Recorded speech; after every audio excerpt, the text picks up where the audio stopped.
Hello दोस्तों, मेरा नाम है अविनाश मिश्रा, आपका केमिस्ट्री फैकल्टी। और आज के रैपिड रिकॉल वीडियो में हम एक बहुत ही इंपॉर्टेंट चैप्टर डिस्कस करने जा रहे हैं, थर्मोडायनामिक्स। ये क्लास 11th में है, फिजिकल केमिस्ट्री का पार्ट है। और ये इतना ज़्यादा इंपॉर्टेंट चैप्टर है कि इसके कंसेप्ट्स आगे भी अलग अलग चैप्टर में किसी ना किसी तरह यूज होते रहते हैं। तो बिना डिले किए चलिए शुरू करते हैं। थर्मोडायनामिक्स, एक किसी भी चीज को आप स्टडी कर रहे हैं ना, उसको हम सिस्टम बोलते हैं, ठीक है। तो थर्मोडायनामिक्स स्टडी है एनर्जी चेंज का between system and surrounding. Okay, system क्या है? Anything which is under study. जैसे अगर मान लीजिए कि आपके पास वाटर बॉटल रखा हुआ है और आप उसके अंदर जो पानी है उसका आप टेम्परेचर मेजर करना चाह रहे हैं, तो वो जो वाटर है ना, वो सिस्टम हो गया। So anything which is under study.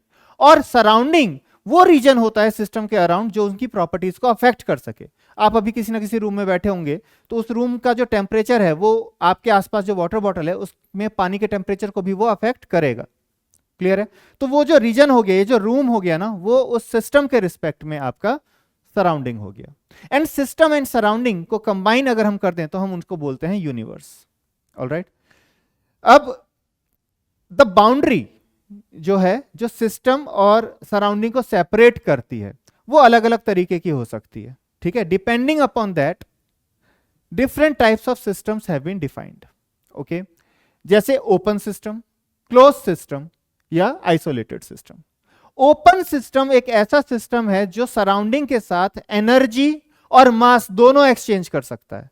Suppose एक बाल्टी में पानी भर के रखा हुआ है और आपने उसको ऐसे ही छोड़ दिया, तो पानी समय के साथ इवेपोरेट होगा, तो मास एक्सचेंज हो रहा है सराउंडिंग के साथ।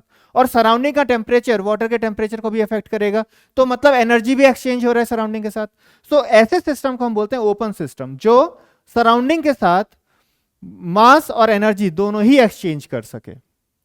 लेकिन अगर मैंने उस बकेट को क्लोज कर दिया, तो अब वो बकेट सराउंडिंग के साथ एनर्जी तो एक्सचेंज कर सकता है लेकिन मास एक्सचेंज नहीं कर पाएगा। ऐसे सिस्टम को हम बोलते हैं क्लोज्ड सिस्टम। तो ओपन सिस्टम जो एनर्जी और मास दोनों ही एक्सचेंज करे, क्लोज सिस्टम जो एनर्जी एक्सचेंज कर सके लेकिन मास एक्सचेंज ना करे। फिर वहीं एक और तरह का सिस्टम होता है जिसको हम बोलते हैं आइसोलेटेड सिस्टम। आइसोलेटेड सिस्टम ना तो एनर्जी एक्सचेंज करता है और ना ही मास एक्सचेंज करता है सराउंडिंग के साथ। फॉर एग्जाम्पल, अगर मैं एक परफेक्टली इंसुलेटेड थर्मस ले लूं, तो उसको हम आइसोलेटेड सिस्टम मानेंगे। ओके, वो ना ही एनर्जी एक्सचेंज करेगा और ना ही मास एक्सचेंज करेगा सराउंडिंग के साथ। ओके, अब जो भी आप प्रॉपर्टीज पढ़ते हैं सिस्टम की, उन प्रॉपर्टीज को हम अलग अलग कैटेगरीज में डिफाइन कर सकते हैं। जैसे इंटेंसिव प्रॉपर्टी, एक्सटेंसिव प्रॉपर्टी हो गया। अगर वो फंक्शंस हैं तो हम उसको स्टेट फंक्शन भी बोल सकते हैं, हम उसको पाथ फंक्शन भी बोल सकते हैं। तो देखते हैं स्टेट फंक्शन क्या है। स्टेट फंक्शन वो फंक्शंस है जो बस फाइनल स्टेट पर ही डिपेंड करता है सिस्टम के। आप उस स्टेट पर कैसे पहुंचे इससे फर्क नहीं पड़ता। Okay, for example temperature. Okay, आपके पास उसी वाटर बॉटल की अगर हम एग्जांपल लें, तो उसके अंदर जो वाटर है उसका जो टेम्परेचर है, ठीक है, वो उसका स्टेट है। अब फर्क नहीं पड़ता है कि वो उस टेम्परेचर पे आपका जो वाटर है किस तरीके से पहुंचा होगा। वो कभी गर्म हुआ होगा, ठंडा हुआ होगा, ठंडा होकर के गर्म हुआ होगा, डजंट मैटर। उसका जो फाइनल टेम्परेचर है वो वही रहेगा। तो ऐसे फंक्शंस जो सिर्फ और सिर्फ फाइनल स्टेट पर ही डिपेंड करते हैं सिस्टम के, ऐसे फंक्शंस को हम बोलते हैं स्टेट फंक्शंस। जैसे आपका टेम्परेचर हो गया, आपका वॉल्यूम हो गया, आपका प्रेशर हो गया, इनको हम बोलते हैं स्टेट फंक्शन। इंटरनल एनर्जी हो गया, हम पढ़ेंगे आगे, एंथैल्पी हो गया, राइट। तो ऐसे फंक्शंस होते हैं जिनको हम बोलते हैं स्टेट फंक्शन। फिर वही कुछ ऐसे फंक्शन होते हैं जो पाथ फंक्शन के नाम से जाने जाते हैं। मतलब वो उनका जो फाइनल स्टेट है ना, वो इस पर डिपेंड करेगा कि वो वहां तक कैसे पहुंचे। जैसे डिस्टेंस ट्रेवल्ड है, distance travelled is your path function. आप अगर अलग अलग रूट लेकर के सेम डेस्टिनेशन पे पहुंच रहे हैं तो डिस्टेंस ट्रेवल्ड अलग अलग होगा, right. So it is a path function. Alright, work done आपका पाथ फंक्शन हो गया, हीट ट्रांसफर्ड आपका पाथ फंक्शन हो गया। ऑलराइट, तो इस पॉइंट को आप ध्यान रखिएगा। अब वहीं आपका जो एक्सटेंसिव प्रॉपर्टीज और इंटेंसिव प्रॉपर्टी वर्ड हमने यूज किया था, उसका क्या मतलब है? एक्सटेंसिव प्रॉपर्टीज वो प्रॉपर्टीज होती हैं जो सिस्टम के नंबर ऑफ पार्टिकल्स पे डिपेंड करती है। ओके, नंबर ऑफ पार्टिकल्स पे। जैसे मास, ओके तो अगर मैं 1 मोल वाटर मॉलिक्यूल्स लूं और 2 मोल वाटर मॉलिक्यूल्स लूं तो मास डिफरेंट होगा दोनों के केस में, तो मास आपका एक्सटेंसिव प्रॉपर्टी हो गया।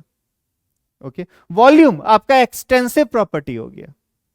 ओके एंथैल्पी आपका एक्सटेंसिव प्रॉपर्टी हो गया, क्योंकि आप जितना ज्यादा टेम्परेचर बढ़ाएंगे उतना ही ज्यादा आपको हीट की जरूरत पड़ेगी। और अगर आपने 1 मोल वाटर लिया, उसका टेम्परेचर 1 डिग्री बढ़ाने के लिए अगर आपको x मोल मतलब x जूल ऑफ हीट लगा, तो 2 मोल वाटर का टेम्परेचर 1 डिग्री बढ़ाने के लिए आपको 2x हीट लगेगा। तो नंबर ऑफ पार्टिकल्स पे डिपेंड करता है, तो एंथैल्पी भी आपका एक्सटेंसिव प्रॉपर्टी हो गया।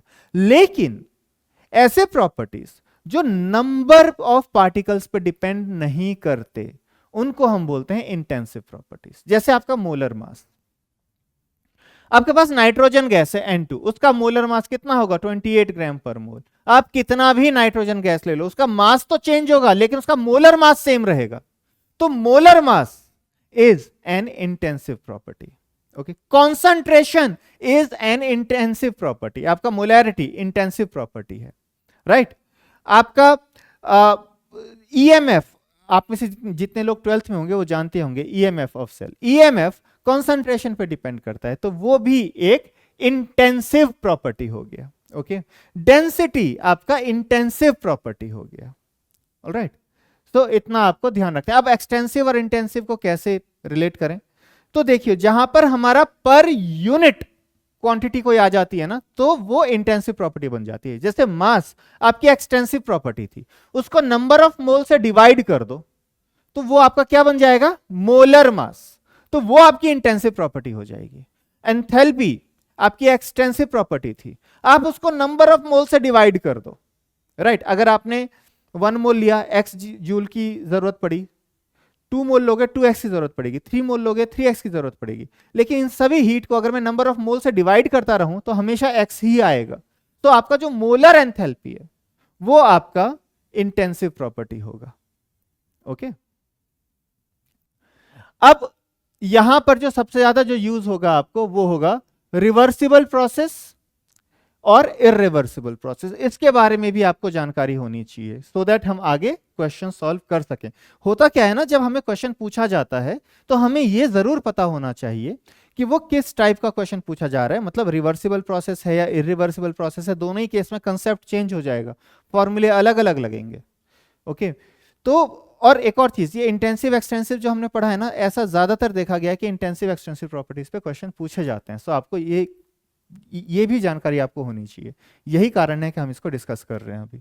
ना रिवर्सिबल प्रोसेस बहुत ज्यादा स्लो प्रोसेस होता है, वो इनफाइनाइट स्टेप लेता है। मान लीजिए कि मैं अगर वाटर को हीट करूं from 10 degree Celsius to 100 degree Celsius और मैं रिवर्सिबली करूं, तो 10 से 100 तक जाने में इनफाइनाइट टाइम लगेगा, क्योंकि मैं इनफाइनाइट स्टेप्स में मैं उसे हीट करूंगा। ऐसा इसलिए होगा क्योंकि हर एक स्टेप के बाद मैं वाटर को चांस दे रहा हूं कि वो इक्विलिब्रियम पे आ जाए सराउंडिंग के साथ। ओके तो मल्टी स्टेप प्रोसेसेस जो कि इनफाइनाइट टाइम लेता है खत्म होने में, उनको हम बोलते हैं रिवर्सिबल प्रोसेस। ओके जिसमें इंटरमीडिएट स्टेप्स जो हैं वो इक्विलिब्रियम में रहते हैं, मतलब हर एक स्टेप के बाद मैं सिस्टम को चांस दूंगा कि वो सराउंडिंग के साथ इक्विलिब्रियम में आ जाए। ओके और यही कारण है क्योंकि वो इनफाइनाइट स्टेप्स ले रहे हैं, तो स्टेप्स भी इनफाइनाइटेसिमली स्मॉल होंगे, बहुत छोटे स्टेप्स होंगे। अब जितने छोटे स्टेप्स होंगे उन स्टेप्स को रिवर्स करना उतना ही आसान हो जाएगा। ठीक है तो ऐसे प्रोसेसेस जो इनफाइनाइट टाइम ले रहे हैं, इनफाइनाइट स्टेप्स में हो रहे हैं, हर एक स्टेप के बाद इक्विलिब्रियम स्टैब्लिश हो रहा है और उनको रिवर्स करना आसान हो, ऐसे प्रोसेसेस को हम रिवर्सिबल प्रोसेस कहते हैं। फिर वही इरिवर्सिबल प्रोसेस आपका फाइनाइट टाइम लेंगे, ऐसे प्रोसेस जो सडनली हो जाए उनको हम इरिवर्सिबल प्रोसेस कहते हैं। ठीक है तो वो मतलब आपका जो इंटरमीडिएट स्टेप्स होगा, मान लीजिए कि आप मल्टीपल स्टेप्स में भी उस प्रोसेस को कर रहे हैं, तो जरूरी नहीं है कि वो सराउंडिंग के साथ वो स्टेप इक्विलिब्रियम एस्टैब्लिश करे।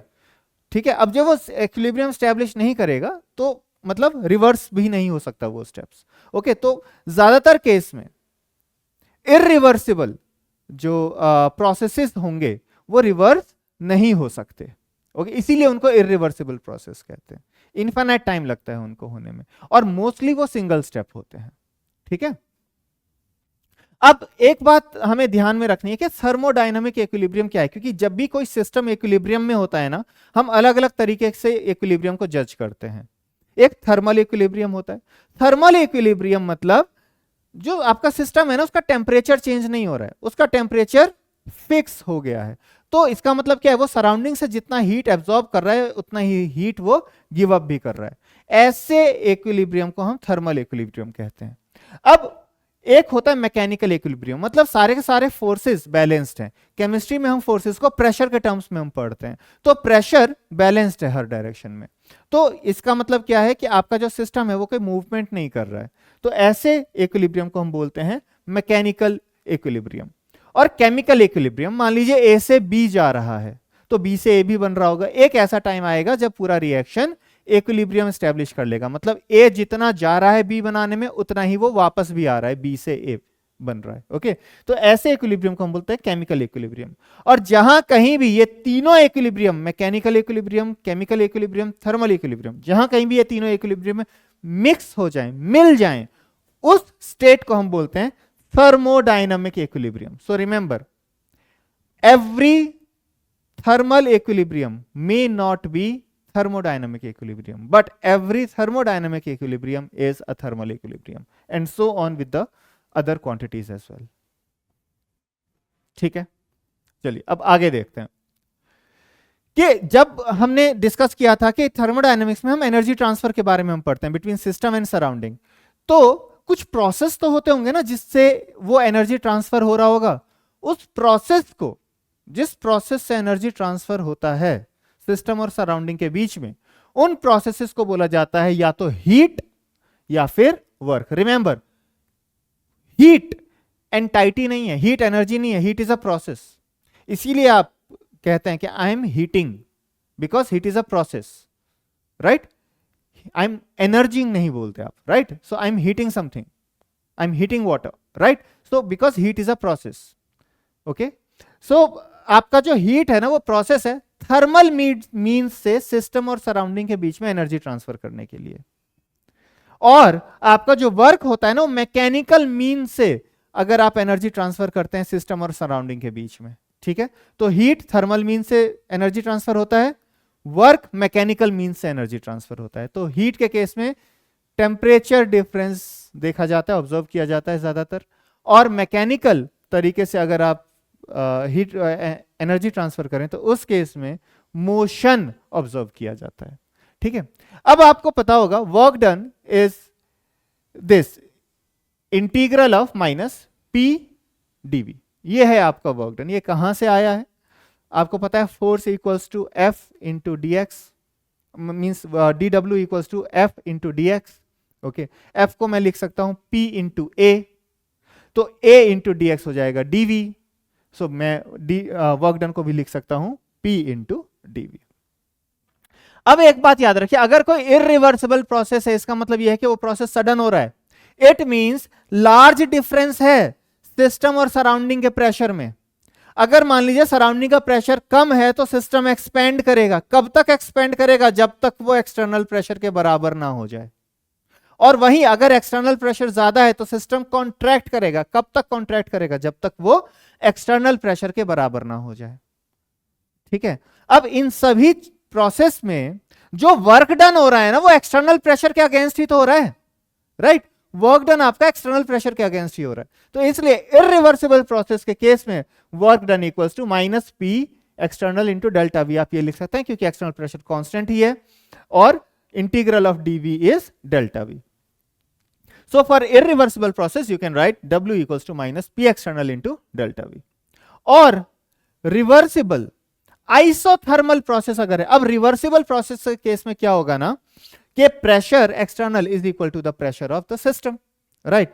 तो हर एक स्टेप में प्रेशर चेंज होगा क्योंकि हम अलाउ कर रहे हैं हर स्टेप में सिस्टम और सराउंडिंग के बीच में इक्विलिब्रियम स्टैब्लिश हो जाए, इसलिए, ठीक है। तो जब हम इसी फॉर्मूले को सॉल्व करेंगे आइसोथर्मल प्रोसेस के लिए क्या होता है, P को हम क्या लिख सकते हैं एनआरटी बाई वी। आप P को एनआरटी बाई वी करके सब्स्टिट्यूट कीजिए, वर्क डन आपका आ जाएगा minus 2.303 NRT log V2 bye V1।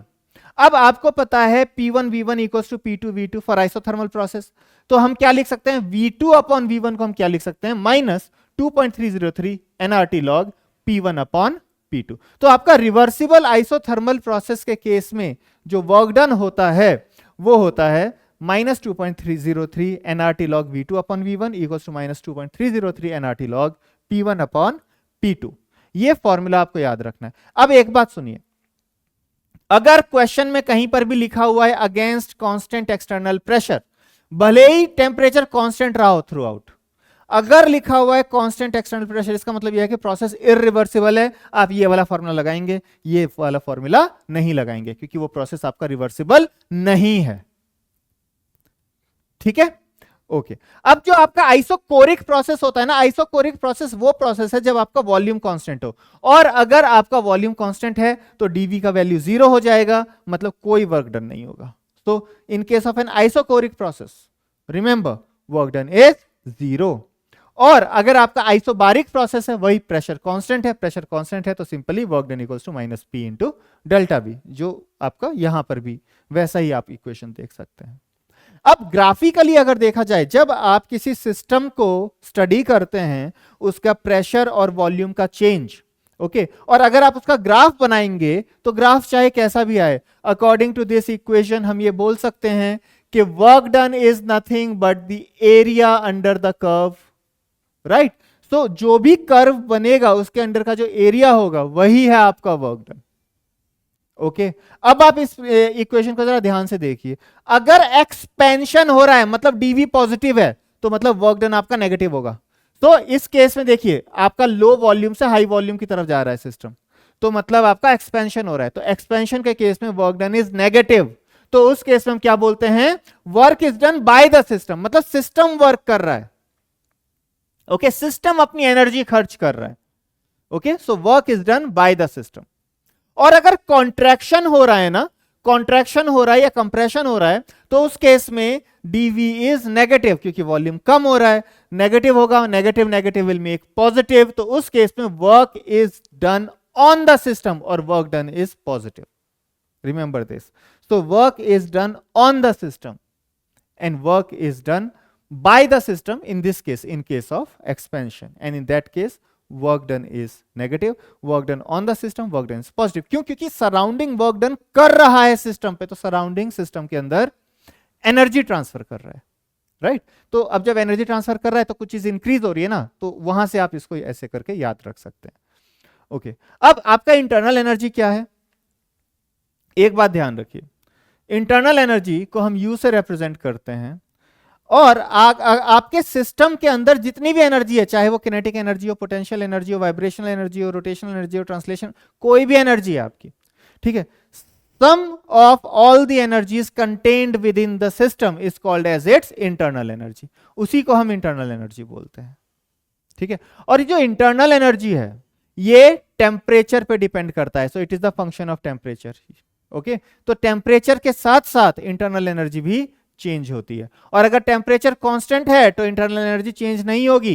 तो आइसोथर्मल के केस में, आइसोथर्मल के केस में अगर टेम्परेचर मतलब कांस्टेंट है तो आपका इंटरनल एनर्जी कोई चेंज नहीं होगा। बट प्रॉब्लम यह है कि आप इंटरनल एनर्जी का एब्सोल्यूट वैल्यू आप नहीं निकाल सकते, you cannot find the absolute value of internal energy, आप नहीं निकाल सकते। तो इसलिए हम डेल्टा यू के साथ डील करते हैं, दैट्स वाई हम चेंज इन इंटरनल एनर्जी के साथ डील करते हैं। वो हम निकाल सकते हैं सिस्टम का एक स्टेट से दूसरे स्टेट तक जाने में कितना इंटरनल एनर्जी में चेंज हुआ, लेकिन उसका एब्सोल्यूट वैल्यू नहीं निकाल सकते क्योंकि ये टेम्परेचर पर डिपेंड करता है।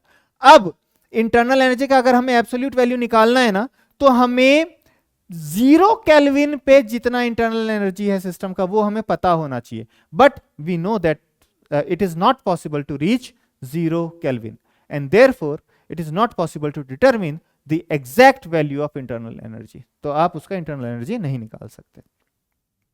ठीक है, अब जब हम बात करते हैं हीट की, एक और चीज है हीट, तो हीट को या तो हम ट्रांसफर कर सकते हैं, आप जैसे कि आप कुछ चीज गर्म कर रहे हैं तो टेम्परेचर बढ़ेगा, कुछ चीज ठंडा कर रहे हैं तो टेम्परेचर गिरेगा, राइट। अब गर्म अगर आप कर रहे हैं तो मतलब आप उसको हीट दे रहे हैं ना, ट्रांसफर कर रहे हैं ना, और अगर कुछ चीज ठंडा हो रहा है तो हम सिस्टम में से हीट निकाल रहे हैं। ओके। अब जो हीट ट्रांसफर्ड होता है वो होता है Q equals to integration of C dt।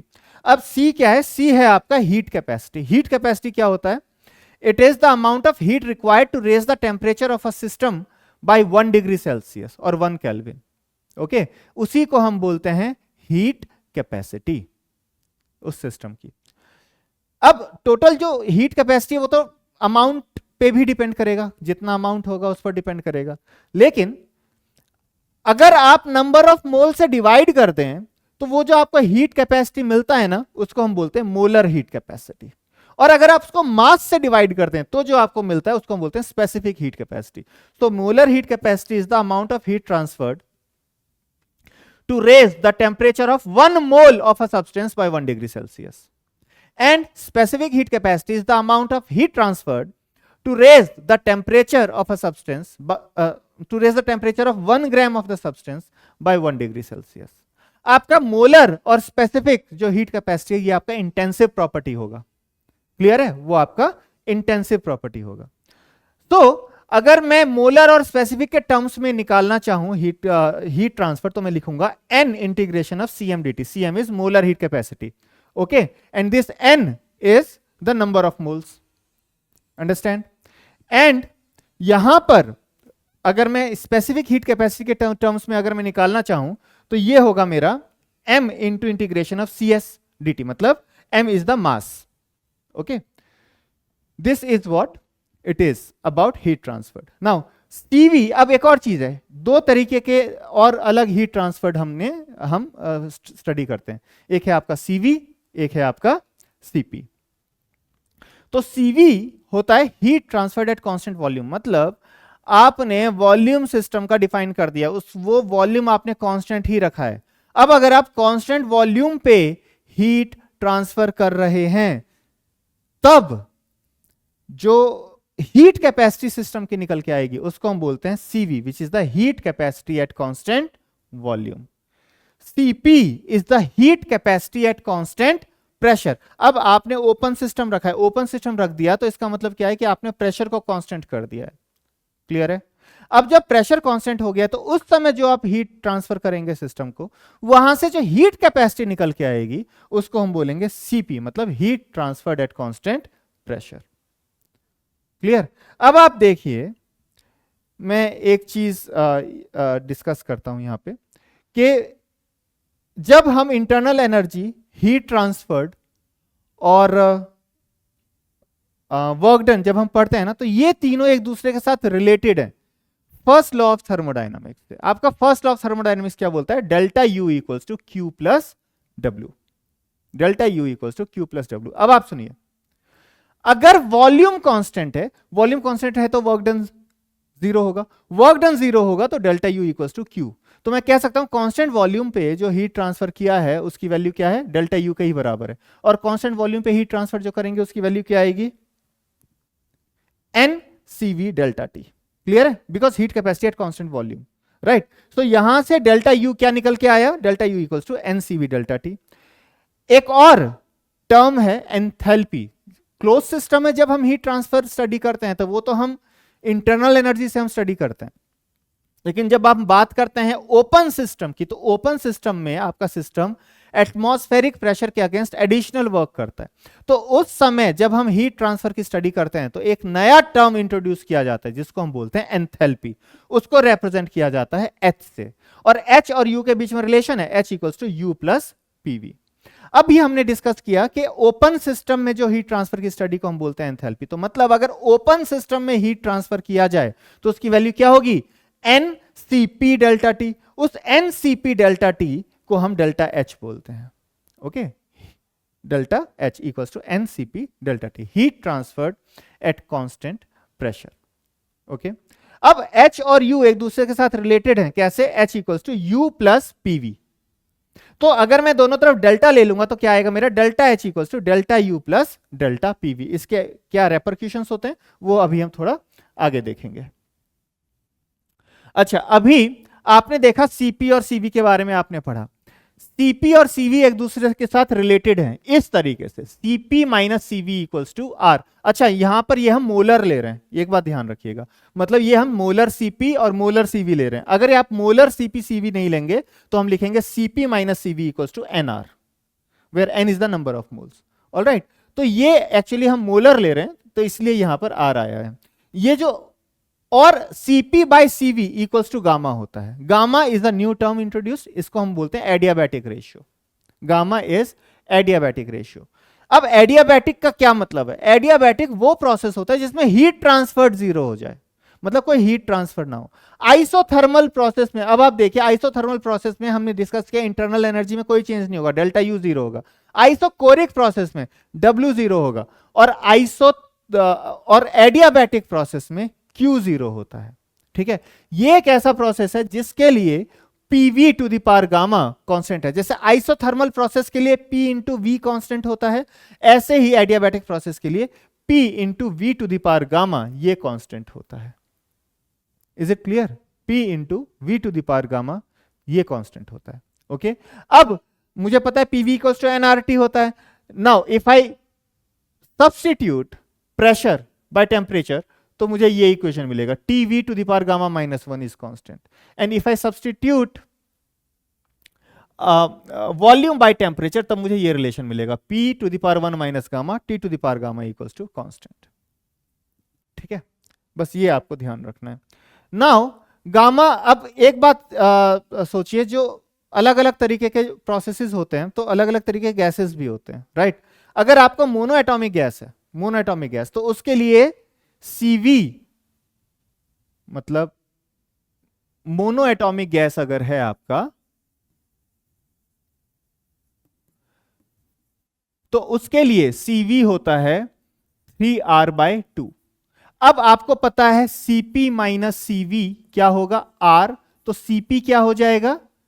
Cv plus R, तो ये आएगा 5R/2। और आप ये भी जानते हैं कि गामा Cp बाई Cv होता है। अब यहां से अगर आप गामा निकालेंगे तो क्या आएगा? 5/3, मतलब 1.67। तो मोनो एटॉमिक गैस के लिए गामा की वैल्यू 1.67 होती है।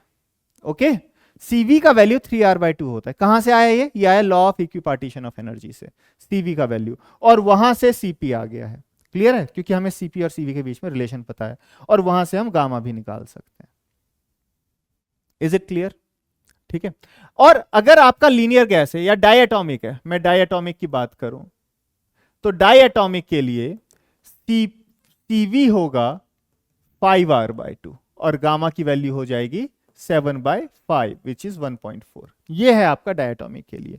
और जो आपका पॉलीएटॉमिक गैसेस हैं, पॉलीएटॉमिक गैसेस हैं, उनके लिए Cv होता है 3R, तो Cp हो जाएगा 4R, और आपका Cp by Cv which is equal to gamma, ये हो जाएगा 1.33। तो पॉलीएटॉमिक नॉन लीनियर होना चाहिए, डायएटॉमिक में लीनियर हो या फिर और लीनियर, और पॉलीएटॉमिक में नॉन लीनियर होना चाहिए, ये इंपॉर्टेंट है। ठीक है, और यहां पर एक और चीज है, हमने वाइब्रेशनल डिग्री ऑफ फ्रीडम को नहीं लिया। अब डिग्री ऑफ फ्रीडम क्या है? वो आता है law of equipartition of energy से। Law of equipartition of energy क्या है? आज के वीडियो के लिए वो टॉपिक नहीं हो पाएगा। ठीक है, वो फिर कभी, जब कभी हम डिटेल वीडियोस बनाएंगे तब हम देखेंगे इस चीज को। ओके, तो ये वैल्यूज आपको याद रखनी है। मोनोएटॉमिक गैस 1.67, लीनियर और diatomic gas 1.4, non linear gas 1.33, polyatomic gas 1.33। Okay, अब आपने डिफरेंट प्रोसेसेस पढ़ लिए, तो अब जब एडियाबैटिक प्रोसेस है उसके लिए Q इक्वल्स टू 0 है, तो W की वैल्यू डेल्टा U आएगी, और डेल्टा U की वैल्यू आप जानते हो क्या होता है? NCV delta T। अच्छा, हमने यहां पर NCV डेल्टा T क्यों ले लिया सर? वो तो आइसोकोरिक प्रोसेस के लिए था, राइट? लेकिन हम ले सकते हैं। क्यों ले सकते हैं? क्योंकि delta U is a state function, तो फर्क नहीं पड़ता है कि आप किस तरीके से गए, आप एडियाबैटिक प्रोसेस के थ्रू गए एक स्टेट से दूसरे स्टेट तक, या फिर आप आइसोकोरिक प्रोसेस के थ्रू गए, डेल्टा यू की वैल्यू सेम ही आएगी। Is it clear? तो हम डेल्टा यू को, तो हम वर्क डन को लिख सकते हैं equals to delta U equals to NCV delta T।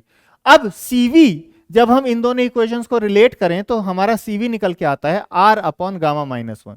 तो यहां से वर्क डन की वैल्यू आप एडियाबैटिक प्रोसेस के लिए आप कैलकुलेट कर सकते हो NR delta T upon gamma minus 1। Okay, NR delta T upon gamma minus 1। और जो आपका वर्क डन होगा, your work done equals to P2V2 minus P1V1 upon gamma minus 1। ठीक है, ये आपको फॉर्मूले याद रखने हैं वर्क डन के एडियाबैटिक प्रोसेस के केस में। ओके, अब हम यहां पर आते हैं first law of thermodynamics. First law of thermodynamics कुछ नहीं है, ये बस एक law of conservation of energy ही है। आपको पता है कि आप एनर्जी दो तरीके से आप ट्रांसफर करते हैं, ठीक है, थ्रू हीट और थ्रू वर्क, राइट। तो अब जब आपने एनर्जी ट्रांसफर किया, मान लीजिए कि आपने कुछ हीट भी ट्रांसफर किया सिस्टम को, आपने सिस्टम पे कुछ वर्क भी किया, तो आपने टोटल कितना एनर्जी ट्रांसफर किया? Q plus W। अब वो एनर्जी जाएगा कहां? वो सिस्टम की इंटरनल एनर्जी में ही तो जाके स्टोर हो जाएगा ना, राइट। और ऑन द कॉन्ट्रेरी, अगर आपने सिस्टम से हीट निकाला या वर्क आपने सिस्टम से लिया, तो मतलब आप सिस्टम से एनर्जी निकाल रहे हैं, तो सिस्टम के अंदर वो एनर्जी कहां से आ रही है? वो एनर्जी कहां से आ रही है? वो इंटरनल एनर्जी से ही तो आ रही है ना। तो हम इक्वेट कर सकते हैं दोनों को, डेल्टा यू मतलब change in internal energy equals to Q plus W। System ने जितना वर्क किया और सिस्टम ने जितना हीट दिया, या फिर सिस्टम पे हमने कितना वर्क किया या सिस्टम को हमने कितना हीट दिया, आप वो यूज करेंगे, आपको यही निकल के आएगा। अब यहां पर साइन कन्वेंशन वर्क का तो हमने देख लिया, अब हीट का क्या साइन कन्वेंशन होगा? अब एक बात बताओ, अगर आप सिस्टम को हीट दे रहे हो तो आप सिस्टम की एनर्जी बढ़ा रहे हो ना, बढ़ा रहे हो ना। बढ़ाना मतलब ऐड करना, ऐड करना मतलब पॉजिटिव। तो मतलब अगर आप हीट ट्रांसफर कर रहे हैं सिस्टम को, तो हीट ट्रांसफर होगा ग्रेटर देन 0। अगर आप सिस्टम से हीट निकाल रहे हो तो हीट ट्रांसफर होगा स्मॉलर देन 0, तब आप साइन कन्वेंशन ऑपोजिट लेंगे। अच्छा, फिजिक्स में साइन कन्वेंशन ऑपोजिट होता है, क्यों होता है? मतलब केमिस्ट्री के कंपैरिजन में वर्क डन का साइन कन्वेंशन ऑपोजिट क्यों होता है? क्योंकि केमिस्ट्री में हम सिस्टम पढ़ते हैं, फिजिक्स में हम सराउंडिंग पढ़ते हैं। तो यहां पर आप ये कंफ्यूज मत होइएगा कि जब आप फिजिक्स में थर्मोडायनामिक्स पढ़ेंगे तो ऐसा नहीं हो कि आप कंफ्यूज हो जाएं, ठीक है। तो ये है हमारा फर्स्ट लॉ ऑफ थर्मोडायनामिक्स। अब हमने एक पॉइंट इंट्रोड्यूस किया था और हम एक जगह पर छोड़ के आ गए थे, कहां पर? Delta H equals to delta U plus delta PV। अब हम देखते हैं कि हीट ट्रांसफर्ड ऐसा क्यों है कि वो कांस्टेंट प्रेशर पर है। Change in internal energy constant volume पे ही ट्रांसफर्ड होता है, ये हमने देख लिया। क्यों? कांस्टेंट वॉल्यूम, वर्क डन 0, तो Q equals to delta U। अब जब हम प्रेशर की बात करते हैं, राइट, अब देखो delta H equals to delta U plus delta PV, इसको अगर मैं लिखना चाहूं तो ऐसे लिखूंगा ब्रेक करके, delta H equals to delta U plus P delta V plus V delta P। अगर प्रेशर कांस्टेंट है तो delta PV is 0, delta PV 0 तो ये 0 हो जाएगा। So delta H equals to delta U plus P delta V। Clear है? Delta U plus P delta V। और हमने क्या देखा था? प्रेशर कांस्टेंट है तो वर्क डन क्या होता है? Minus P delta V, right. तो मैं इसको क्या लिख सकता हूं? Delta U minus W।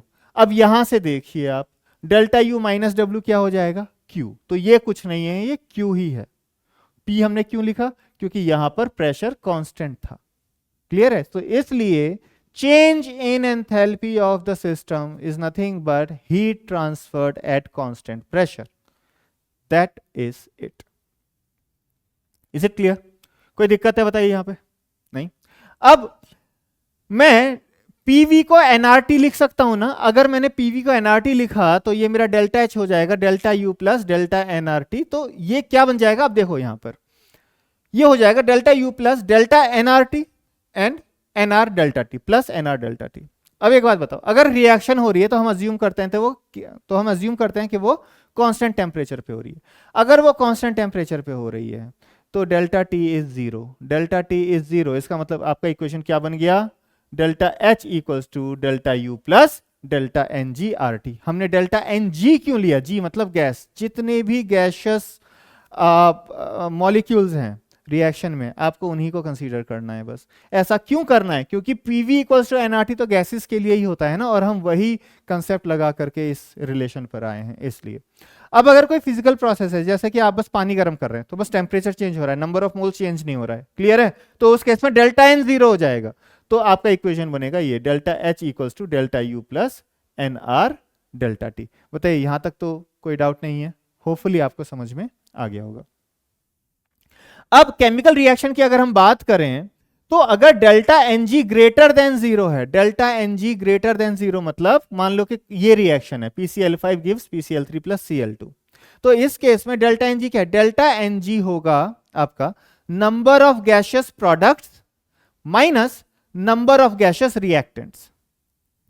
ठीक है, होपफुली ये आपको समझ में आया होगा। So delta NG is number of gaseous products minus number of gaseous reactants. So अगर डेल्टा एनजी आपका पॉजिटिव है तो यहां इस रिलेशन से क्या पता चल रहा है? Delta H is greater then delta U. लेकिन अगर आपका डेल्टा एनजी नेगेटिव है, जैसे ये हेबर्स प्रोसेस के केस में डेल्टा एनजी आपका नेगेटिव होता है, ये नेगेटिव है तो आपका delta H will be smaller then delta U. अगर ऐसा कोई केमिकल रिएक्शन है जिसमें डेल्टा एच मींस जिसमें डेल्टा एनजी जीरो है, फॉर एग्जांपल आपका ये रिएक्शन हो सकता है H2 half H2 plus half I2 gives HI, सब गैसेस हैं। तो इस केस में आप देख रहे हैं डेल्टा Ng जीरो है, राइट? एक ही प्रोडक्ट है और एक ही रिएक्टेंट है, हाफ प्लस हाफ 1 हो गया ना। तो डेल्टा Ng जीरो है, तो इस केस में डेल्टा H की वैल्यू डेल्टा U के बराबर होगी। ओके, ठीक है। अब यहां तक अगर हमने पढ़ा है तो एक इंजन के बारे में हम पढ़ लेते हैं, हीट इंजन के बारे में। आपको पता है इंजन क्या करता है? हीट लेता है, उसको कुछ ना कुछ वर्क में कन्वर्ट करता है और बाकी गिव अप कर देता है सराउंडिंग को। So it takes up heat, convert something to work and then gives up rest of them to the surrounding. Okay, now अगर आपका सिस्टम बहुत ज्यादा एफिशिएंट है, इसका मतलब क्या है कि वो ज्यादा से ज्यादा हीट को वर्क में कन्वर्ट कर रहा है। क्लियर? वो ज्यादा से ज्यादा हीट को वर्क में कन्वर्ट कर रहा है। ओके, तो उसी को हम बोलते हैं एफिशिएंसी ऑफ द सिस्टम, कि उसने कितना हीट लिया और उसमें से कितने को उसने वर्क में कन्वर्ट कर दिया। So efficiency equals W upon Q intake, intake उसने कितना लिया हीट का। क्लियर? तो यहां पे वर्क डन की वैल्यू क्या आएगी? Q इन माइनस Q आउट, मतलब हीट कितना इनटेक लिया और हीट कितना बाहर फेंका, राइट? क्योंकि वो इन जितना हीट उसने लिया है उसी में से तो कुछ अमाउंट को वो वर्क में कन्वर्ट कर रहा है ना, बाकी वो बाहर फेंक रहा है, राइट? अब यहां पे हमने मॉड्यूलस क्यों लिया है? वो रीजन इसलिए है क्योंकि according to sign convention when heat is given out of the system, taken out of the system, then then heat is taken to be negative. तो इसलिए सो दैट वहां पे वो साइन कन्वेंशन का असर ना पड़े, इसीलिए हमने यहां पर मॉड्यूलस लिया है। अब आपका एक इंजन होता है जो कि कार्नोट इंजन है। कार्नोट इंजन की ये प्रॉपर्टी होती है कि उसकी एफिशिएंसी मैक्सिमम होती है। So an engine with the maximum efficiency is called as the Carnot engine, उसको कार्नोट इंजन बोलते हैं। और वो जिस प्रिंसिपल पे काम करता है उसको हम बोलते हैं कार्नोट साइकिल। तो आपका जो कार्नोट इंजन जो काम कर रहा है ना जिस प्रिंसिपल पे, वो ये है, वो 4 स्टेप में इंजन वर्क करता है। आपने ए से स्टार्ट किया, वो ए से बी पे जाएगा आइसोथर्मल प्रोसेस के थ्रू। ठीक है, वो ए से बी पे जाएगा आइसोथर्मल प्रोसेस के थ्रू, फिर बी से सी पे जाएगा एडियाबैटिक प्रोसेस के थ्रू, सी से डी पे जाएगा, अब ये वापस जा रहा है आइसोथर्मल प्रोसेस के थ्रू, और फिर डी से वापस ए पे जाएगा एडियाबैटिक प्रोसेस के थ्रू। तो ये साइक्लिक प्रोसेस हो गया। अच्छा, स्टेट फंक्शन से जो है आपको याद होगा, स्टेट फंक्शन के केस में अगर कोई साइक्लिक प्रोसेस हो रहा है ना तो उसकी वैल्यू 0 हो जाएगी। क्यों? क्योंकि देखो फाइनल स्टेट सेम हो गया ना, ए से स्टार्ट किया वापस ए पे आ गया घूम फिर के, तो change in internal energy, change in enthalpy, ये सब 0 हो जाएगा क्योंकि ये सब आपके स्टेट फंक्शन है। ठीक है, तो कार्नोट इंजन के केस में जो आपका ये होता है ना एफिशिएंसी, उसको आप ऐसे भी लिख सकते हैं, this is equal to 1 minus TC upon TH. अब देखो टीसी टीएच क्या है, ये एक मतलब जहां जिस सोर्स से वो हीट ले रहा है वो हायर टेम्परेचर पे होगा, सो it is the temperature at point A, उस सोर्स से ये हीट ले रहा है। अब जिसको सिंक को वो हीट गिव अप कर रहा है, जिसको वो हीट गिव अप कर रहा है ना, उसको सिंक बोलते हैं, सराउंडिंग, वो लोअर टेम्परेचर पे ही होगा, उसको हम बोलते हैं सी। ओके, तो जो आप यहां से अगर आपने एफिशिएंसी आप निकालेंगे ना, आपको ये दिखेगा Q in minus Q out upon Q in. उसको मैं क्या लिख सकता हूं, एफिशिएंसी को मैं ये भी लिख सकता हूं 1 minus Q out upon Q in, ऐसे भी तो लिख सकता हूं ना मैं एफिशिएंसी को। ठीक है, कार्नोट इंजन के केस में क्यू आउट अपॉन क्यू इन का जो रेशियो है वो टीसी अपॉन टीएच के बराबर होता है। टीसी सिंक का टेम्परेचर, टीएच आपका सोर्स का टेम्परेचर। तो कार्नोट इंजन के केस में हम एफिशिएंसी को 1 माइनस टीसी अपॉन टीएच भी लिख सकते हैं। और यही कारण है no engine in the world can have the efficiency of 100%, कि वो सारा का सारा हीट ले ले और उसको वर्क में कन्वर्ट कर दे पूरा ही। क्यों? क्योंकि सोर्स और सिंक के बीच में कुछ ना कुछ तो टेम्परेचर का डिफरेंस होगा ही, होगा या नहीं। और दूसरी बात, अगर आपको इसको 100% एफिशिएंट बनाना है तो सिंक का टेम्परेचर क्या होना चाहिए? 0 केल्विन, और वहां तक जाना तो पॉसिबल ही नहीं है। ठीक है, so it is not possible to design a cell up, to design a perpetual engine, मतलब वो जितना हीट गिव अप करे उतना ही हीट वो लेकर के उसको वर्क डन में कन्वर्ट कर दे, पॉसिबल ही नहीं है। क्लियर है? So this is what is about efficiency of an engine. और ये जो स्टेटमेंट है ना, ये जो स्टेटमेंट है कि no engine can have the efficiency of 100%, this is one of the statement of second law of thermodynamics. Okay, second law of thermodynamics का कुछ खास कोई एक पर्टिकुलर स्पेसिफिक स्टेटमेंट नहीं है। ऑलराइट, तो उसके बहुत सारे स्टेटमेंट हैं, उनमें से एक स्टेटमेंट ये हो गया इंजन की एफिशिएंसी को लेकर। अब एक टर्म हम पढ़ेंगे जिसको हम बोलते हैं entropy. Entropy is nothing but degree of randomness. उस एंट्रोपी का डिस्कशन, उस एंट्रोपी का जो डेफिनेशन है वही, उसको भी एक तरह से सेकंड लॉ ऑफ थर्मोडायनामिक्स ही माना जाता है। लेकिन सेकंड लॉ ऑफ थर्मोडायनामिक्स है क्या, उसकी क्या जरूरत पड़ी? तो सेकंड लॉ ऑफ थर्मोडायनामिक्स की जरूरत इसलिए पड़ी क्योंकि फर्स्ट लॉ आपको बहुत सारी चीजें नहीं बताता। आपको यह नहीं बताता कि कोई एक प्रोसेस होगा भी या नहीं। ओके, मतलब वो प्रोसेस स्पॉन्टेनियस है या नहीं है, मतलब वो प्रोसेस अपने आप हो पाएगा या फिर आपको हमेशा बाहर से कुछ ना कुछ एफर्ट देना पड़ेगा उस प्रोसेस को कराने के लिए। ये फर्स्ट लॉ ऑफ थर्मोडायनेमिक्स नहीं बताता। फर्स्ट लॉ ऑफ थर्मोडायनेमिक्स आपका एक्सटेंट ऑफ रिएक्शन भी नहीं बताता है। वो ये भी नहीं बताता है कि किस एक्सटेंट तक रिएक्शन होगी, कि रिएक्शन 100% कंप्लीट होगी या 60% तक कंप्लीट होकर रुक जाएगी या 40% तक कंप्लीट होकर रुक जाएगी। ये भी आपका फर्स्ट लॉ ऑफ थर्मोडायनेमिक्स नहीं बताता है। तो इन सब चीजों को एक्सप्लेन करने के लिए जो है सेकंड लॉ ऑफ थर्मोडायनेमिक्स आया। ओके, तो सेकंड लॉ ऑफ थर्मोडायनेमिक्स में देखते हैं, पहले तो स्पॉन्टेनियस प्रोसेस के बारे में पढ़ते हैं। स्पॉन्टेनियस प्रोसेस एक ऐसा प्रोसेस है जो अपने आप में हो रहा है, खुद में ही हो रहा है, राइट? उसको किसी एक्सटर्नल एजेंट की जरूरत नहीं है उसको होने के लिए। ठीक है, तो वो जो प्रोसेस है ना वो इररिवर्सिबल प्रोसेस होता है। That process is an irreversible process. So spontaneous process is a process which is feasible. ठीक है, एक ऐसा प्रोसेस जो feasible हो और वो अपने आप में हो जाए बिना किसी एक्सटर्नल एजेंट के। ठीक है, और आपको एक्सटर्नल एजेंट की जरूरत नहीं पड़ रही, अपने आप हो रहा है, मतलब इक्विलिब्रियम स्टैब्लिश नहीं हो रहा है। इक्विलिब्रियम स्टैब्लिश नहीं हो रहा है इसका मतलब ये है कि वो रिवर्सिबल प्रोसेस नहीं है। ठीक है, अब थोड़ा एंट्रोपी के बारे में पढ़ते हैं। Entropy is nothing but it is the degree of randomness of a system, randomness, degree of disorderness of a system। मतलब एक सिस्टम जितना ज्यादा डिसऑर्डर्ड होगा ना उसकी एंट्रोपी उतनी ज्यादा होगी। आप ये सोचिए कि एक हॉल में बहुत सारे चेयर रखे हुए हैं, सारे के सारे चेयर एकदम परफेक्टली अपने प्लेस पे अलाइंड है। ठीक है, उसकी एंट्रोपी कम होगी। अब उस हॉल के चेयर रैंडमली अरेंज कर दिए जाएं, रैंडमली पड़े हुए हैं इधर उधर, तो उस केस में उसकी एंट्रोपी ज्यादा होगी। तो आप समझ रहे हैं ना, जितना ज्यादा डिसऑर्डर होगा उतनी ज्यादा एंट्रोपी होगी, उतनी ज्यादा एंट्रोपी होगी। और यही कारण है कि अगर आपके पास सॉलिड है, लिक्विड है, गैस है, अगर तो किसकी एंट्रोपी ज्यादा होगी? गैस की एंट्रोपी ज्यादा होती है, बहुत ज्यादा होती है, फिर लिक्विड की, एंड लास्टली सॉलिड की एंट्रोपी बहुत कम होती है, क्योंकि सॉलिड के केस में जो एटम्स हैं, जो पार्टिकल्स हैं, वो एक ही जगह पे कॉन्स्ट्रेन्ड रहते हैं। लेकिन गैस के केस में वो मूव अराउंड करते रहते हैं, फोर्स ऑफ अट्रैक्शन कम होता है, इसलिए गैस की एंट्रोपी बहुत ज्यादा होती है, सॉलिड की एंट्रोपी बहुत ज्यादा कम होती है, लिक्विड की इनके बीच में लाई करती है। मैथमेटिकली एंट्रोपी को आप ऐसे डिफाइन कर सकते हैं, it is the total integral of D Q reversible by T.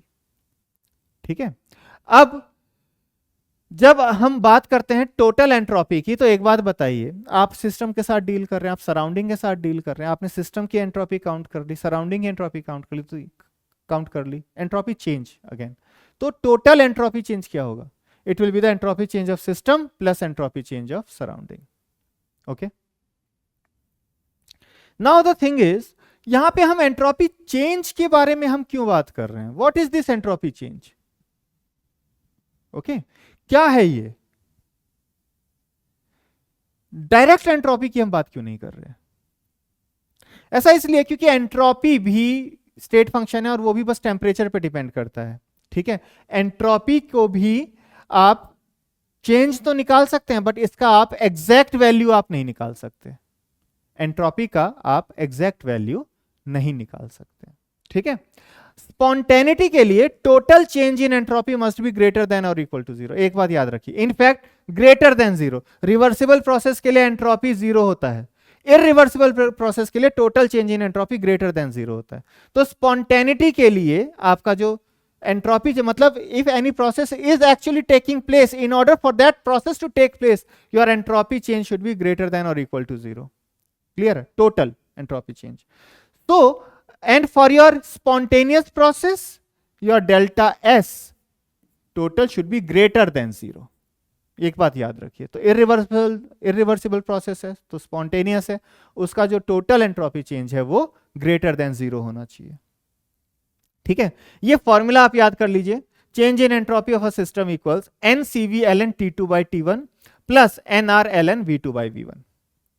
अब अगर मैं यहां पर V को P से रिप्लेस करना चाहूं तो मुझे यहां पे CV को CP से रिप्लेस करना होगा। So this will come out to be NCP ln T2 by T1 plus NR ln P1 by P2। Clear? अच्छा, ये कैसे आया NC ln T2 by T1? यही है ना, ये जो फॉर्मूला है। DQ को आप लिख दो NC dt, आप इंटीग्रेट करो NC dt by T, ये हो जाएगा। NC को बाहर ले लो। यहां पे हम ये अज्यूम कर रहे हैं कि heat capacity is constant, heat capacity change नहीं हो रही है टेम्परेचर के साथ। तो ये आपका डेल्टा S क्या आ जाएगा? Integral of NC dt by T। Integral of dt by T is ln T, तो ये आपका बन जाएगा ln T2 by T1। So NC ln T2 by T1। तो आइसोथर्मल प्रोसेस के लिए T1 और T2 is same, T1 is and T2 are same. इसका मतलब ये है कि ln T1 plus T1 by T2 will be zero, because it will become ln1, right? So ln1 its value will be 0, so therefore for isothermal process delta S equals to nr ln V2 by V1 और pressure के terms में nr ln P1 by P2। Clear?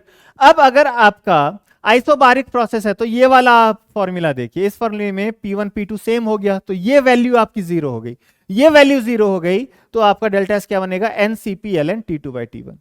और अगर आपका isochoric process है तो ये V2 by V1 की वैल्यू 1 हो जाएगी, तो मतलब आपका ये ln V2 by V1 जो है वो जीरो हो जाएगा। जीरो हो गया तो आपका फॉर्मूला क्या बन गया? NCV ln V2 by V1। ये है आपका आइसोकोरिक प्रोसेस के केस में। बताओ यहां तक कोई दिक्कत है? होपफुली आपको दिक्कत नहीं हुई होगी। ये सब कुछ फॉर्मूले हैं, आपको याद रखने चाहिए। ओके, लास्ट में मैं आपको मौका भी दूंगा सो दैट आप स्क्रीनशॉट ले लें पूरे स्क्रीन का। नाउ नेक्स्ट इज, अब गिब्स फ्री एनर्जी। अब ये जो स्पॉन्टेनिटी है तो उसको डिफाइन करने के लिए एक नया टर्म, एक और टर्म लेकर के आए हैं सो दैट हम मैथमेटिकली स्पॉन्टेनिटी का पता लगा सकें। उस टर्म को हम बोलते हैं Gibbs free energy. By definition it is G equals to H minus TS। तो डेल्टा H क्या हो जाएगा? डेल्टा G क्या हो जाएगा? Delta H minus T delta S plus S delta T। Clear? अगर डेल्टा T जीरो है तो डेल्टा G की वैल्यू क्या हो गई? Delta H minus T delta S। Okay, ऐसा इसलिए क्योंकि जो केमिकल रिएक्शंस होती है ना, तो हम ये अज्यूम करते हैं कि वो सेम टेम्परेचर पे हो रही है। सराउंडिंग का टेम्परेचर सिस्टम के टेम्परेचर को अफेक्ट करेगा और वो टेम्परेचर कांस्टेंट है, सो सेम टेम्परेचर पे हो रही है। तो इसलिए delta G equals to delta H minus T delta S में लिख सकता हूं। स्पॉन्टेनिटी के लिए कंडीशन फॉर स्पॉन्टेनिटी अगर आप डेल्टा G के टर्म्स में लिखना चाहें तो remember delta G means change in gives free energy should be smaller than zero. ये इतना बार बार हम डेल्टा डेल्टा क्यों कर रहे हैं? Delta U, delta H, delta S, delta G। ऐसा इसलिए क्योंकि इनके आप एग्जैक्ट वैल्यू नहीं निकाल सकते, ये सब क्वांटिटीज टेम्परेचर पे ही डिपेंड करती हैं। ठीक है, तो हम चेंज निकाल सकते हैं। Okay, so if any process that needs to be spontaneous, remember delta G should be smaller than zero. Okay, and अब देखिए, अब यहां पे हम चार कंडीशन पढ़ लेते हैं एक बार केमिकल रिएक्शंस के। पहला, अगर आपका रिएक्शन एंडोथर्मिक है, एंडोथर्मिक मतलब delta H is greater than zero. अगर delta H greater than zero है, अब उसके अंदर if delta S is greater than 0, तो आपका प्रोसेस स्पॉन्टेनियस हो, उसके लिए आपका delta H minus T delta H, sorry delta H minus T delta S should be smaller than 0। तो यहां से मुझे क्या निकल के आएगा, your T should be greater then delta H upon delta S. अच्छा, इसका मतलब क्या है? इसका मतलब ये है कि जब आप ग्राफ बनाएंगे ना, तो आप देखिए इस ग्राफ को ध्यान से, इस डेल्टा जी वर्सेस टी का ग्राफ आएगा, मतलब इंटरसेप्ट होगा डेल्टा एच, स्लोप होगा माइनस डेल्टा एस। अब इस केस में डेल्टा एस ग्रेटर देन 0 है, तो स्लोप तो नेगेटिव हो गया, राइट? तो आपका स्लोप नेगेटिव होगा। डेल्टा एच ग्रेटर देन 0 है, तो इंटरसेप्ट आपका पॉजिटिव होगा, तो आपका ग्राफ कुछ ऐसा आएगा। अब देखिए इतने रीजन में रिएक्शन स्पॉन्टेनियस नहीं होगा। क्यों? क्योंकि डेल्टा जी का वैल्यू ग्रेटर देन 0 है। इस पॉइंट पे रिएक्शन इक्विलिब्रियम में होगा। इक्विलिब्रियम पे ये एक बात याद रखो, डेल्टा जी इक्वल टू 0 होना चाहिए। तो किस टेम्परेचर पे रिएक्शन इक्विलिब्रियम पे पहुंचेगा? जब आप इसको 0 पुट करोगे तो टी का वैल्यू आएगा delta H upon delta S. इनका वैल्यू नेगेटिव पॉजिटिव भी हो सकता है, तो इसलिए मॉड्यूलस साइन हम लेते हैं, ठीक है? तो ये इस टेम्परेचर पे आपका delta H by delta H, इस टेम्परेचर पे आपका जो रिएक्शन है वो इक्विलिब्रियम पे पहुंचेगा, जो भी आपका प्रोसेस चल रहा है। तो इन दिस केस जब डेल्टा एच ग्रेटर देन 0, मतलब एंडोथर्मिक रिएक्शन है और एंट्रोपी भी इंक्रीज हो रही है, इस केस में आपका जो रिएक्शन है वो इस पर्टिकुलर टेम्परेचर के बाद ही स्पॉन्टेनियस होगा। मतलब this reaction is spontaneous at high temperature only, this reaction is not spontaneous at low temperature, ठीक है? और वहीं अगर एंडोथर्मिक रिएक्शन है और अगर आपकी एंट्रोपी भी कम हो रही है, तो एक तो रिएक्शन कराने के लिए आप बाहर से आपको हीट देना पड़ रहा है, ऊपर से रिएक्शन की एंट्रोपी भी कम हो रही है, सिस्टम की एंट्रोपी भी कम हो रही है। तो ये एक ऐसा केस है जिस केस में रिएक्शन कभी भी स्पॉन्टेनियस नहीं होगी, आप कितना भी टेम्परेचर चेंज कर लो, ठीक है? तो उस केस में ग्राफ ऐसा बनेगा, सो आपका जो इंटरसेप्ट है डेल्टा एच और आपका स्लोप जो है माइनस डेल्टा एस, क्योंकि डेल्टा एस नेगेटिव है तो माइनस डेल्टा एस पॉजिटिव होगा, आपका स्लोप पॉजिटिव है, तो मतलब आपका डेल्टा जी कभी भी नेगेटिव टेरिटरी में नहीं जाएगा, तो मतलब आपका ये वाला रिएक्शन कभी भी स्पॉन्टेनियस नहीं होगा। Is it clear? यहां कोई दिक्कत है? अब देखो सेकंड केस, अगर आपका डेल्टा एच स्मॉलर देन 0, मतलब एक्सोथर्मिक रिएक्शन है, मतलब रिएक्शन ज्यादा स्टेबल हो रही है, ओके? तो अगर एक्सोथर्मिक रिएक्शन है, अब उस केस में डेल्टा एस ग्रेटर देन 0 हो, तो आपका ग्राफ कुछ ऐसा बनेगा, ये है 0 से नीचे की तरफ आपका ग्राफ बनेगा। और आप देखिए इस केस में जो डेल्टा जी है हमेशा नेगेटिव है, तो मतलब ये रिएक्शन ऑलवेज स्पॉन्टेनियस होगी, हमेशा, चाहे टेम्परेचर कम हो या ज्यादा, ओके? एंड लास्टली, अगर आपका डेल्टा एच स्मॉलर देन 0 है बट डेल्टा एस भी स्मॉलर देन 0 है, तो आपका ग्राफ कुछ ऐसा बनेगा। तो इस केस में लोअर टेम्परेचर पर रिएक्शन स्पॉन्टेनियस होगा, क्योंकि इसी टेम्परेचर के जोन में डेल्टा जी नेगेटिव हो रहा है, लेकिन इससे ऊपर टेम्परेचर पर रिएक्शन स्पॉन्टेनियस नहीं होगा, वो नॉन स्पॉन्टेनियस हो जाएगा। Is it clear? Do you have any doubt? नहीं? अब थोड़ा बहुत हम थर्मोकेमिस्ट्री में डील कर लेते हैं, एक बार थोड़ा थर्मोकेमिस्ट्री के भी कंसेप्ट देख लेते हैं। थर्मोकेमिस्ट्री में आपको ज्यादातर इन सब कंसेप्ट्स का आपको ध्यान रखना है। Delta H equals to delta U plus delta N G R T, ये हम ऑलरेडी पढ़ चुके हैं। और heat of formation, heat of formation क्या होता है? किसी भी स्पीशीज का, किसी भी सब्सटेंस का हीट ऑफ फॉर्मेशन होता है कि जब उसे प्योर एलिमेंट से बनाया जाए। जैसे फॉर एग्जाम्पल कार्बन आपका प्योर एलिमेंट है, उसका मोस्ट स्टेबल स्टेट क्या है? ग्रेफाइट का फॉर्म है। अच्छा, most stable state is the standard state, मतलब 1 बार प्रेशर, ओके? 1 बार प्रेशर, एक बात याद रखिए, स्टैंडर्ड स्टेट मींस 1 बार प्रेशर, सिस्टम अंडर 1 बार, टेम्परेचर का रोल नहीं है, ओके? नाउ कार्बन का मोस्ट स्टेबल स्टेट ग्रेफाइट है, और ऑक्सीजन, जो ऑक्सीजन हमारा एलिमेंट है, इसको खुद से ही नहीं बनाया जाता, ये है हमारा ऑक्सीजन।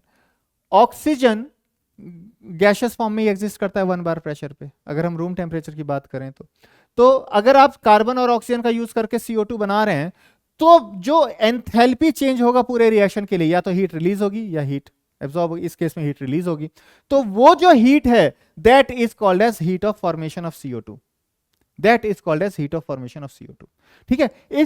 इन सब्सटेंसेस को, जैसे CO2 है, उसको कार्बन और ऑक्सीजन से ही बनाया जाए, जिस केस में कार्बन और ऑक्सीजन मोस्ट स्टेबल स्टेट में हो, तो उस केस में जो हीट ऑफ रिएक्शन होती है उसको हम हीट ऑफ फॉर्मेशन कहते हैं। और प्योर सब्सटेंसेस के केस में, अगर आपका प्योर एलिमेंट है तो प्योर एलिमेंट के केस में हीट ऑफ फॉर्मेशन 0 होता है in their most stable state. Clear? So heat of formation in their most stable state, heat of formation of pure elements in their most stable state is 0 under standard conditions। तो इसलिए हम इसको standard heat of formation भी कहते हैं। तो O2 का heat of formation, O2 अगर गैसियस स्टेट में है तो उसका हीट ऑफ फॉर्मेशन 0 होगा, Cl2 0 होगा, H2 0 होगा, गैसियस फॉर्म में है तो H2O 0 नहीं होगा क्योंकि ये एलिमेंट नहीं है, ये प्रॉपर कंपाउंड है। Is it clear? ठीक है। और कार्बन का ग्रेफाइट का केस होता है, ये ध्यान रखिए आप, ग्रेफाइट का के केस में 0 होता है। अच्छा, फास्फोरस के केस में हीट ऑफ फॉर्मेशन 0 नहीं होता, मोस्ट स्टेबल स्टेट का, वो फिर कभी देखेंगे उस चीज को। नाउ अगर आप हीट ऑफ रिएक्शन के साथ डील कर रहे हैं, तो अगर आपके पास कोई एक रिएक्शन है A plus B gives C, ये कुछ एक रिएक्शन मान लीजिए हमने लिखा जिसमें small a small b small c small d they are stoichiometric coefficients, capital A B C D are reactant and products respectively. तो उस केस में हीट ऑफ रिएक्शन होता है heat of formation of product. अब ये heat of formation molar के terms में होंगे तो इसलिए स्टोइकियोमेट्रिक कोएफिशिएंट को उसमें मल्टीप्लाई करना पड़ता है आपको। सो it is nothing but heat of formation of products and minus heat of formation of reactants. तो एक बात ध्यान रखिए, ये है heat of formation of products minus heat of formation of reactants. अच्छा, हीट ऑफ फॉर्मेशन के अलावा आप हीट ऑफ कंबशन के फॉर्म में भी इसको लिख सकते हैं, हीट ऑफ कंबशन।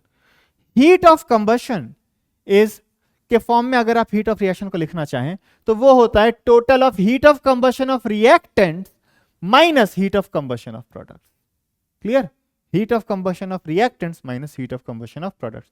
आप इसको बॉन्ड एनर्जी के टर्म्स में भी आप लिख सकते हैं। बॉन्ड एनर्जी के टर्म्स में यह आता है heat of reaction is total bond energy of reactants minus total bond energy of products. Okay. और अगर आपका एक रिएक्शन मान लीजिए A2B, ये इसका डेल्टा H1 है, B2C इसका डेल्टा H2 है। अगर मैं दोनों रिएक्शन को ऐड करूं तो मेरा ये बन जाएगा A गिव्स C, क्योंकि B से भी कैंसिल आउट हो जाएगा। इसका जो डेल्टा H3 होगा ना, दिस इज नथिंग बट जब आप रिएक्शन को ऐड सब्ट्रैक्ट कर रहे हैं ना तो उसके डेल्टा H भी ऐड सब्ट्रैक्ट हो जाते हैं। So this will be nothing but delta H1 plus delta H2। इसको हम बोलते हैं हेसिस लॉ। अच्छा, ये इसमें किस चीज का यूज हुआ है? इसमें एक ही प्रॉपर्टी का यूज हुआ है कि delta H is a state function. तो अगर आप A से मतलब अगर आप B से C जा रहे हैं तो चाहे मतलब सॉरी, अगर आप A से C जा रहे हैं तो आप A से B जाइए और B से C जाइए, ठीक है। उस केस में जो एंथैल्पी चेंज होगा that will be equal to जब आप A से C में जाएंगे, A से C में जब आप डायरेक्टली जाएंगे तो एंथैल्पी। तो इसलिए हम ये कह सकते हैं कि अगर A से C में मैं जाऊं तो उसका जो डेल्टा H3 होगा that will be equal to delta H1 plus delta H2। Clear? ये है आपका हेसिस लॉ, इसको हम हेसिस लॉ बोलते हैं। ओके ना। अच्छा, आपने कैलोरीमेट्री के बारे में पढ़ा होगा। कैलोरीमेट्री इज नथिंग, मतलब जब हम एक सिस्टम का हीट कैपेसिटी के बारे में हम पढ़ते हैं, जब उसका हम हीट कैपेसिटी निकालना चाहें या फिर चेंज इन इंटरनल एनर्जी निकालना चाहें, चेंज इन एंथैल्पी अगर हम निकालना चाहें, तो दो तरह के कैलोरीमीटर होते हैं। ओके, एक होता है बॉम्ब कैलोरीमीटर, वो कांस्टेंट वॉल्यूम कैलोरीमीटर होता है। और आपको याद होगा कांस्टेंट वॉल्यूम कैलोरीमीटर केस में जो हीट चेंज होता है उसको हम डेल्टा यू बोलते हैं।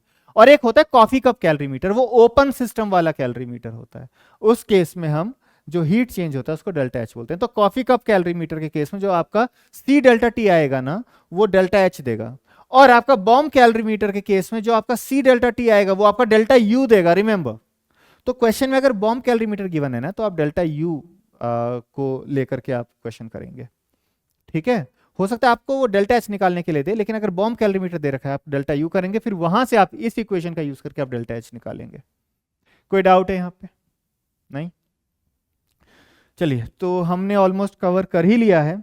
अब जब इतना सब कवर कर लिया है तो एक चीज हमारी रह गई, वो है हमारा जीरो ऑर्डर रिएक्शन। तो एक बार देखते हैं जीरो ऑर्डर रिएक्शन क्या है।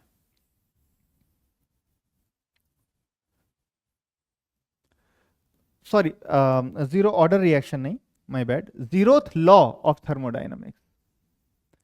तो एक बार हम देखते हैं जीरोथ लॉ ऑफ थर्मोडायनामिक्स क्या है और उसको जीरोथ लॉ हम क्यों बोलते हैं। तो उसको हम जीरोथ लॉ हम क्यों बोलते हैं? सो ये बहुत ज्यादा फंडामेंटल कंसेप्ट है, इसीलिए इसको जीरोथ लॉ बोला जाता है, क्योंकि ये फर्स्ट लॉ के बाद आया था, तो अब इसको सेकंड लॉ तो नहीं दे सकते नाम, तो जीरोथ लॉ बोला जाता है। इसका कहने का मतलब है, अगर आपकी बॉडी ए बी के साथ थर्मल इक्विलिब्रियम में है और बॉडी बी सी के साथ थर्मल इक्विलिब्रियम में है, मतलब ए का टेम्परेचर टी है, बी का टेम्परेचर टी होगा क्योंकि ये थर्मल इक्विलिब्रियम में, और बी का टेम्परेचर टी है तो सी का टेम्परेचर भी टी होगा क्योंकि ये दोनों थर्मल इक्विलिब्रियम में है। तो it says that A and C will also be in thermal equilibrium with each other, बस यही मतलब है। काफी फंडामेंटल है ना, बहुत बेसिक है ना, इसीलिए इसको जीरोथ लॉ बोलते हैं, जीरो से आया है। क्लियर? तो दैट्स इट। आई होप जितना जल्दी हो सके हमने कोशिश किया कि आपका रिवीजन हो जाए, सो दैट आपका क्विक रिवीजन के लिए विद इन 1 आवर आप पूरे चैप्टर को आप रिवाइज कर सकें। तो अब मैं थोड़ा साइड हो जाऊंगा और आप स्क्रीनशॉट ले लीजिए हर एक स्लाइड का, सो दैट आप एग्जाम से पहले बहुत क्विक रिवाइज कर सकें इस चीज़ को। तो ये है फर्स्ट स्लाइड, स्क्रीनशॉट आप ले लीजिए। दिस इज योर सेकंड, इसमें सारे फॉर्मूले आपको मिल जाएंगे, and this is your third slide. Okay, so that's it for this rapid recall video. I'll see you soon in the next video. Thanks a lot.